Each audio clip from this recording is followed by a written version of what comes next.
اعوذ باللہ من الشیطان الرجیم بسم اللہ الرحمن الرحیم۔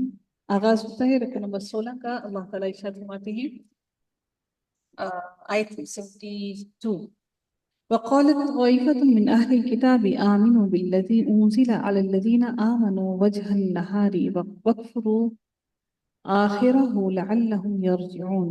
اللہ تعالیٰ فرماتی ہے کہ اور اہل کتاب میں سے ایک گروہ نے کہا کہ دن کے آغاز میں تم اس پر ایمان لاؤ جو نازل کیا گیا ہے، ان پر جو ایمان لائے اور تم اس کی شان کو کفر کرو تاکہ وہ واپس لوٹ آئیں۔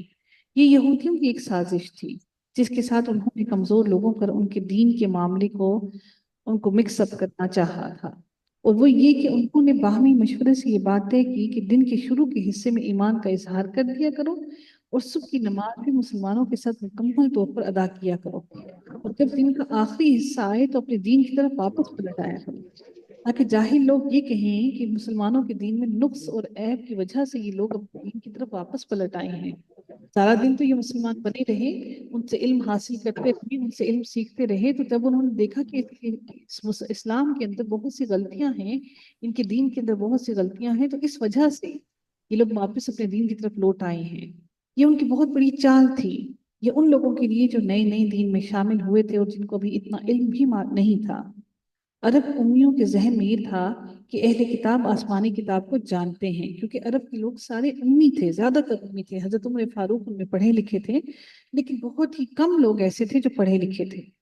تو عرب امیوں کے ذہن میں یہ تھا کہ اہل کتاب آسمانی کتابوں کو جانتے ہیں، اگر وہ صبح ایمان لاتے ہیں اور شام کو پھر جاتے ہیں تو ضرور انہوں نے اسلام میں کوئی خفیہ کمزوری اور نقص پکڑا ہوگا۔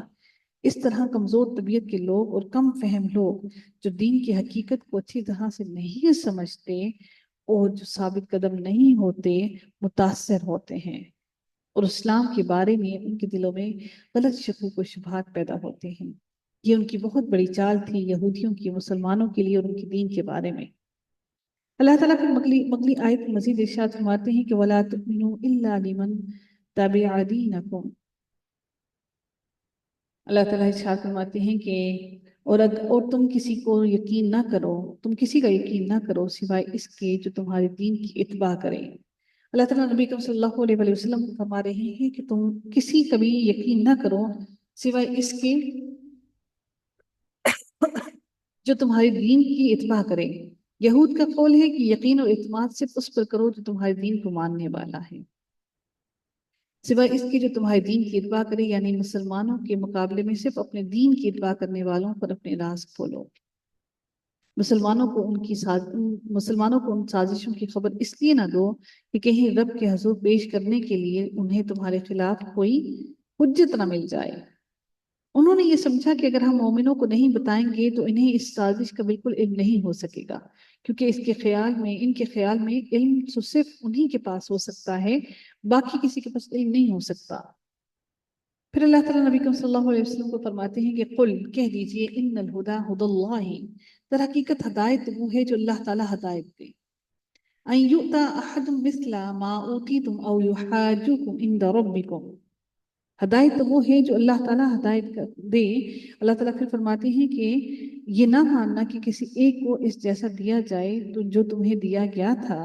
ان یؤتی احد مثل ما اوتیتم، یہودیوں کو قول کا تذکرہ ہے کہ یہ مت تسلیم کرو کہ نبوت کسی اور کو بھی مل سکتی ہے۔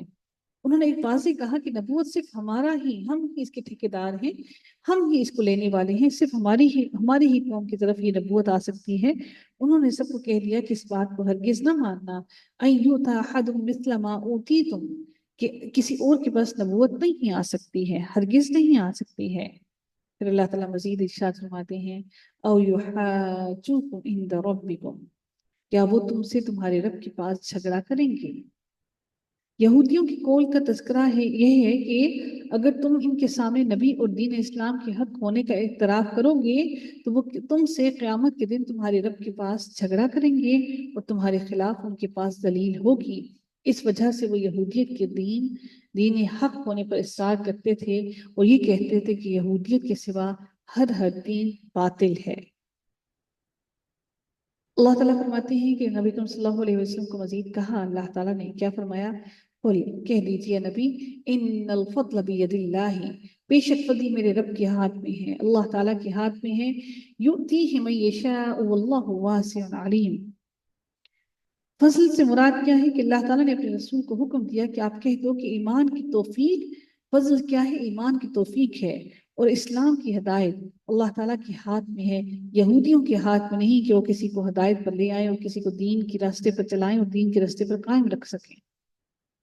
تو اللہ تعالیٰ فرماتے ہیں کہ نبی کریم صلی اللہ علیہ وسلم کو کہ آپ ان سے کہہ دیجئے کہ تم جتنی مرضی چالیں چلو، فضل تو میرے رب کے ہاتھ میں ہے اور وہی ہر کسی کو ہدایت دیتا ہے، واللہ واسع علیم، اور اللہ تعالیٰ بڑی وسعت والا اور سب کچھ جاننے والا ہے، تمہاری ہر چال سے واقف ہے۔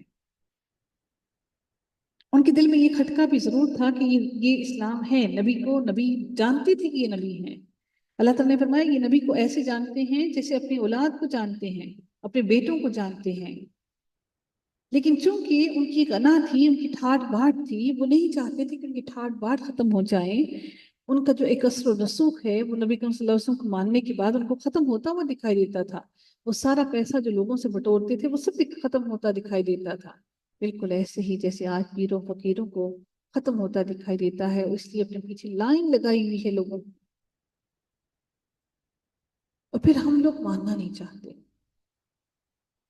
اللہ تعالیٰ مزید ارشاد فرماتے ہیں اگلی آیت کے اندر،